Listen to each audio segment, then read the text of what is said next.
वाड़ा की इस पवित्र धरती को सबसे पहले नमन करता हूं। आज का जो हमारा कार्यक्रम है, इस अवसर पर हम सबके मसीहा महामानव क्रांति सूर्य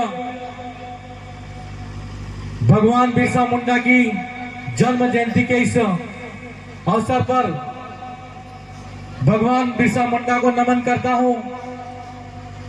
मंच पर विराजमान हमारे सबके राजा राणा पूंजा जी को नमन करता हूं। मध्य प्रदेश की धरती पर हम सबके लिए और अंग्रेजी हुकूमत के सामने लड़ने वाले टंटिया मामा को नमन करता हूं। महिलाओं के लिए नारी शक्ति के रूप में अताश हमारी शिक्षा की देवी वीर कालीबाई कलासुआ को नमन करता हूं। और साथ ही इस अवसर पर मैं जिस धरती से आता हूं, उस धरती पर अंग्रेजी हुकूमत के सामने लड़ने वाले और हमारे आदिवासी समुदाय में जनजागृति करने वाले गुरु गोविंद को भी नमन करता हूं। आज का जो दिन है वो मेरे उस क्षेत्र के लिए, आप सब रानीवाड़ा में इस पंडाल में उपस्थित यह जो कार्यक्रम आयोजित करने वाली तमाम कमेटी, इस गांव के आसपास और इस क्षेत्र से आने वाले तमाम बड़े बुजुर्ग, मेरे युवा साथी, मेरी मातृशक्ति, मेरी बहनें और प्यारे प्यारे बच्चों, सबसे पहले तो इस अवसर पर मैं पूरी मेरी बागीदोरा विधानसभा की जनता की तरफ से बहुत बहुत धन्यवाद जोहार अर्पित करता हूं। मेरे भाइयों, मेरा रानीवाड़ा के अंदर यह पहला कार्यक्रम है। मैं सामाजिक रूप से सक्रिय जरूर था, लेकिन साथ साथ मैं शिक्षक के पद पर था, जिसके कारण मैं जिस तरीके से आज बात कर रहा हूं और बोल रहा हूं, उस तरीके से नहीं बोल पाता था। आप सब यहां पर विराजमान हो और कोई न कोई बात, कोई न कोई समस्या इस क्षेत्र की लेकर आप सबके मन के अंदर एक इच्छा जगी है कि इस क्षेत्र की जनता के लिए, इस क्षेत्र के साथ में हो रहे अत्याचार शोषण के खिलाफ में हम एकता के सूत्र में बंधे और इस आवाज को बुलंद तरीके से कैसे उठाएं। यह बात आपने सोची होगी, तब जाकर यह कार्यक्रम आयोजित किया जा रहा है। आप सब यहां पर विराजमान हो, मैं तमाम वक्तागण यहां पर थे, उन सब की बातें सुन रहा था और मैं अपने आप ये महसूस कर रहा था कि भाई हमारे मध्य प्रदेश के विधायक जी कमलेश्वर जी डोडियार बता रहे थे कि कुछ समय पहले यहां पर अगर कोई 2, 5, 10 लोग इकट्ठा होते तो उन लोगों को इकट्ठा नहीं होने दिया जाता था। वो लोग साथ में मिलकर बात नहीं कर सकते थे। कुछ भाइयों ने भी बहुत सारी समस्याएं डीटीएसए के बारे में बताई।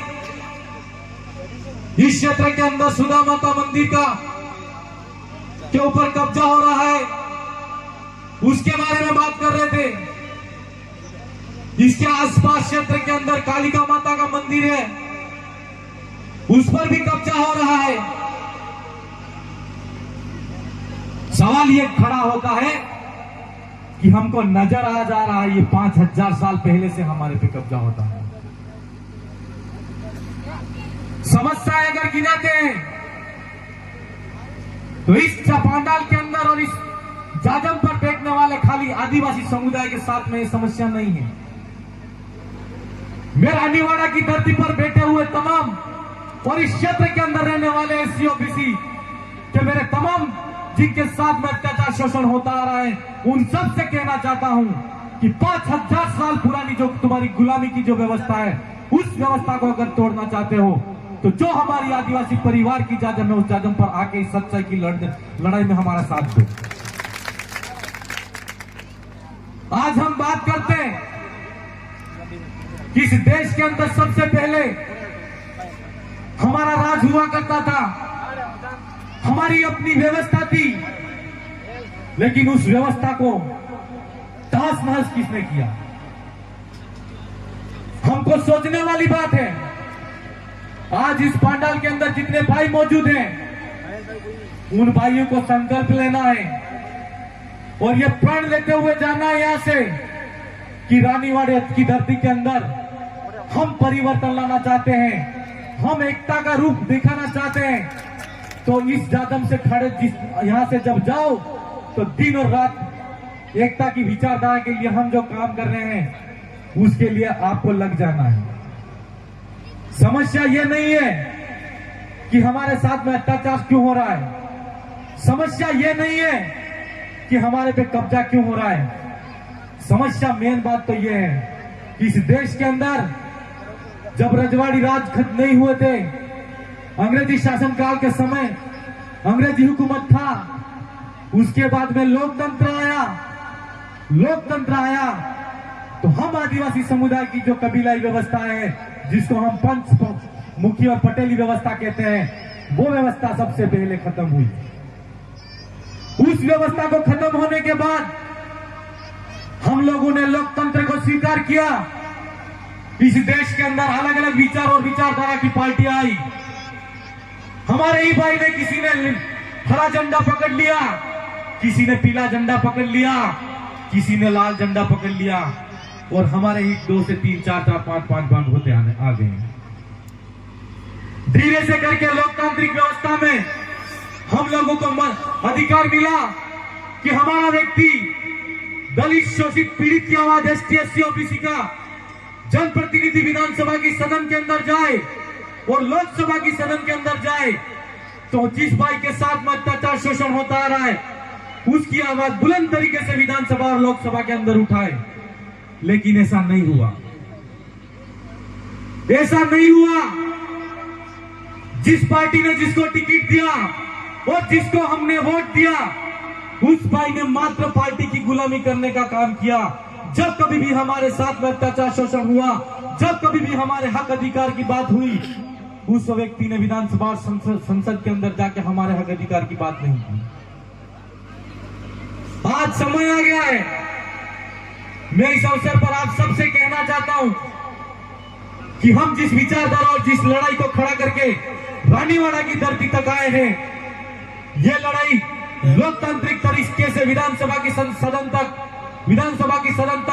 और संसद की सदन तक पहुंचाने की तो है ही है, लेकिन साथ साथ हम लोगों को लोकतांत्रिक व्यवस्था के माध्यम से अलग अलग पार्टियों में बांट करके तोड़ा है, अलग अलग धर्मों और मंदिरों और भगवानों के नाम से हमको तोड़ा है। उन तमाम बेड़ियों को तोड़ते हुए हमको एक जाजम बना के, एक विचारधारा के साथ में एक जाजम पर आके बैठना है, ये मैं आपसे कहना चाहता हूं। ये लड़ाई, ये विचारधारा मात्र नेता बनने की विचारधारा नहीं है। आज इस देश के अंदर देखो आप कि अंग्रेजी शासनकाल के जाने के बाद में लोकतंत्र में अगर व्यक्ति अच्छा चुन के विधानसभा संसद तक जाएगा तो जनता की आवाज बेखौफ तरीके से उठाएगा, लेकिन आज नहीं उठ रही है। ऐसा हो रहा है, एक कोई सरकार का आदमी या सरकार बनती है तो वो खाली सरकार का व्यक्ति और सरकार का नेता बन के सरकारी बात की जो भी बातें होती है वो बात करता है, हमारे हक अधिकार की बात नहीं करता है। इसलिए हम कहना चाहते हैं कि लोकतंत्र के अंदर अगर हमको मजबूती के साथ में हमको मजबूत आवाज के रूप में भेजना है तो हमारी जो कबीलाई व्यवस्था थी, जाजम व्यवस्था जिसको हम कहते थे, गांव फड़े और जहां तहसील मुख्यालय विधानसभा स्तर तक बड़ी जाजम बना के आप ऐसे व्यक्ति का चयन करो जो हमारे हक अधिकार और हमारे खिलाफ में कोई अगर काम होता है उस बात को बुलंद तरीके से विधानसभा की सदन तक उठाएं। मेरे भाइयों, हम सबको सोचने की बात है, DTS का कानून, उस क्षेत्र के अंदर शेड्यूल एरिया जिसको हम बोलते हैं, वो कानून आप मुझे बताओ आपके और मेरे बीच के अंदर 150 किलोमीटर का फासला होगा। उस क्षेत्र के अंदर खाली अगर 100-150 किलोमीटर उधर जाते हैं तो शेड्यूल एरिया शुरू हो जाता है, और इधर अगर देखते हैं तो बीटीएसएल एरिया बताते हैं। मेरा आप सबसे सवाल है, हम लोग अगर ये राज्य या तहसील या विधानसभा की बॉर्डर से अलग अलग हो सकते हैं, लेकिन यहाँ पर बैठने वाले जो लोग हैं उन मेरे भाइयों को मैं